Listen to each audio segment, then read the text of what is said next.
So you want to get into pen testing. Step 1, download Kali Linux. But Kali Linux has over 300 tools. So what next? What does each tool do and how do I use them? So in order to use Kali Linux, we first have to understand how devices interact with each other. Which brings us to part 1 of our Kali Linux series, networking. Now in this series, we're going to be going over protocols and what they do, and we're going to be using cars for a reference. Today we're going over TCP IP. Think of your IP address like your license plate and your GPS. Without it, you're driving aimlessly, not knowing which house to pull up to. TCP is the connection from your foot to the gas pedal. It's also known as the three-way handshake that asks if the engine's ready.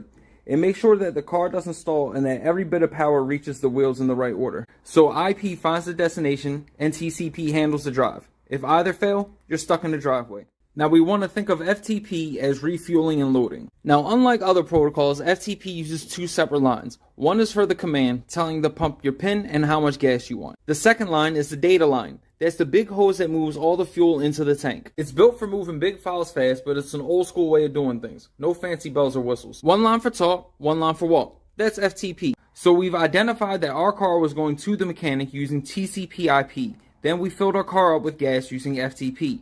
Now that we're at the mechanic, we're going to tell them what's wrong using SMTP. It's a push protocol. Think of it like your dashboard alerts. Your car doesn't wait for you to ask, it pushes that check engine light or low tire pressure text right to your phone. It's a simple handshake. Your car says hello, gives the destination address, and drops off the message. It's the outgoing mailman of the internet. If it's leaving the car, it's SMTP. Next up, we're going to be diving into the brain of our car using SQL, or Structured Query Language. So the mechanic got your message, but now he needs to look inside the car's brain. The ECU. This is where we use SQL. SQL is a language used to talk to your ECU storage. It's a digital logbook that holds every speed, error, and mile you've ever driven.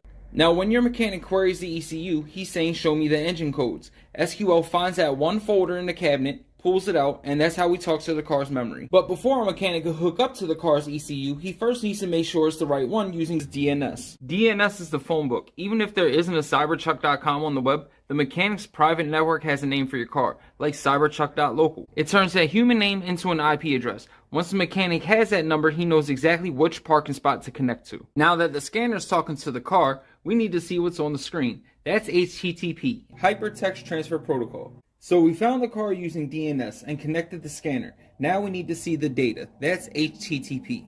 It's a simple game of request and response. Your scanner sends a signal to the car asking is the O2 sensor any good? The car sends a response back to the scanner saying we got 5 volts, we're all good. Now if that sensor was unplugged, we get a 404 not found. HTTP shows the data, but it's not secure. To lock that up, we need the S. So we're reading the O2 sensor via HTTP. But there's a problem. It's like sending a postcard. Anyone can read it. We need HTTPS. Now that S stands for secure. Instead of sending your data via plain text, it puts it in an encrypted box. Now once the data's been encrypted, it needs a certificate to make it readable so hackers can't intercept your data. So we figured out how to talk to our car. Now we need to figure out where to work on it. For that, we're going to need the valet. That's DHCP. So your car is secure with HTTPS, but the handshake has to happen. The car needs a place to stand. That's DHCP. Think of it like it's a parking valet. When your car joins the shop's Wi-Fi, it shouts, I'm here, where do I park? The DHCP server checks his clipboard and gives the car a temporary IP address. Now the car has a spot, the scanner can finally reach it. The address is assigned and we're officially on the map. But once we're in the spot, how do we get into the car's brain? Some cars leave the back door wide open. Let's talk about the most dangerous keys in the shop, Telnet. Alright, so the car is parked, the IP is assigned, but now we're looking for a way into the brain. That's Telnet, the most dangerous door in the shop. Now, unlike the handshake we saw in HTTPS, Telnet's ancient. It sends everything, passwords, commands, and data in plain text. Now, if I'm on the shop Wi-Fi, I don't need a key. I just need to listen. Once I have that login, I own the terminal. I'm inside the car's computer. Now that I'm in, I want to grab the car's configuration files or upload my own. Now, how do we move the gear? That's with the Unlock Toolbox TFTP. Okay, so now we're inside the car's brain via Telnet. We need to grab the files. That's TFTP, the Trivial File Transfer Protocol. Now, TFTP is built for speed, not security. It doesn't ask for a password or a login. If you know the file name, you can just take it. Now, in our car, this is how we lift the engine tuning files or sensor logs. No encryption, no handshake, just a straight up grab. It's fast for mechanics, but a goldmine for hackers.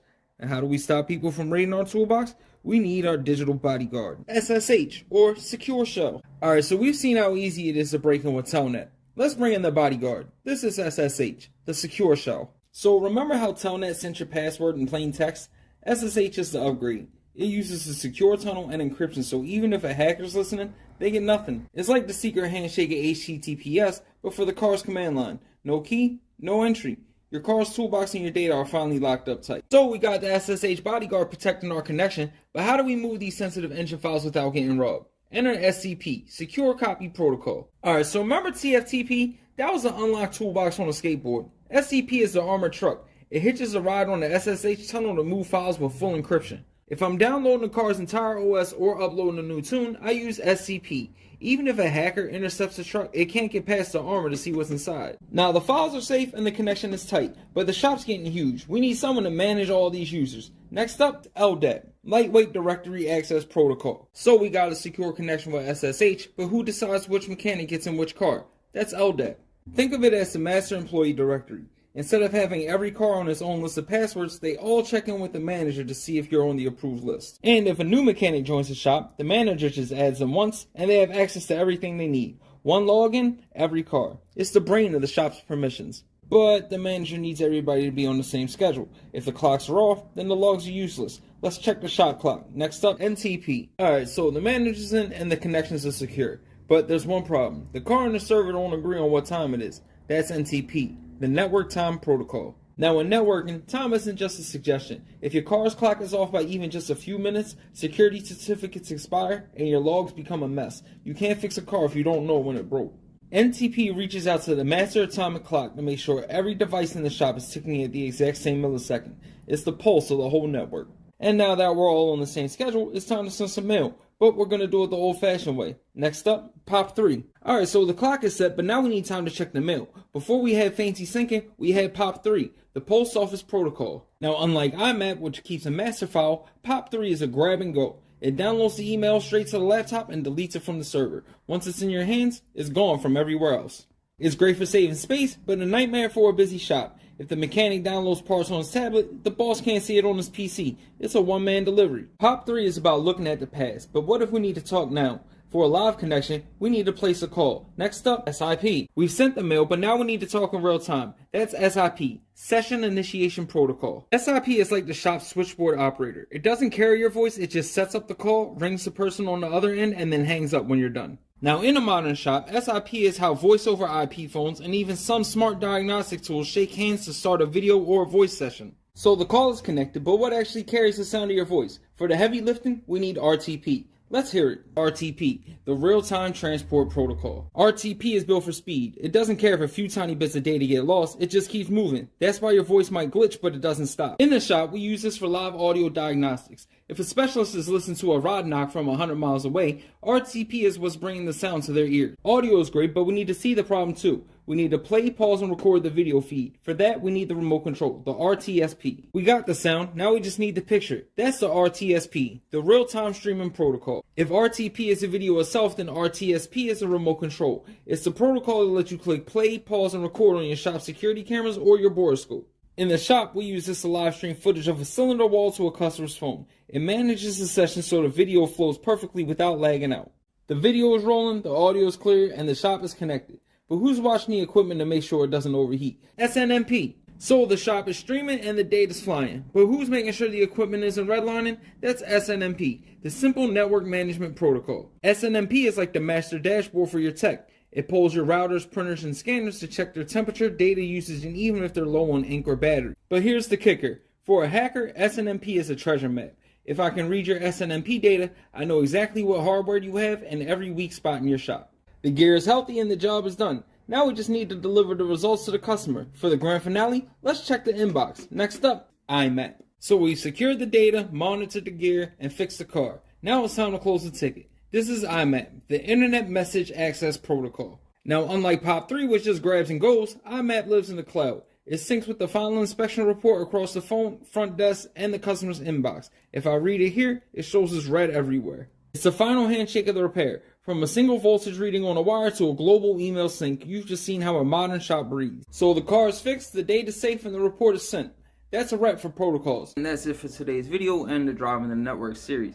I want to thank everybody for sticking around. I know it was a long one, and I'm learning all this too. So if I made any mistakes, just let me know in the comments. it's not gonna be taken personal. I'm learning all this too, like I said. So yeah, thing. And I'm gonna be working on a port series. It's not gonna be nearly as long because apparently there's like 66,000 ports. So we're just gonna be focusing on the main ones, and we're gonna try and relate that to the cars too. So let me know if the shorts helps you out or if the longer form video helps you out more. I also made it a playlist so that way you guys could pick out specific episodes. And I want to thank everybody for helping me reach 2,000 subscribers. This means so much to me, guys. You don't know. And yeah, we're just gonna keep going. So thanks a lot. I'll see you in the next one.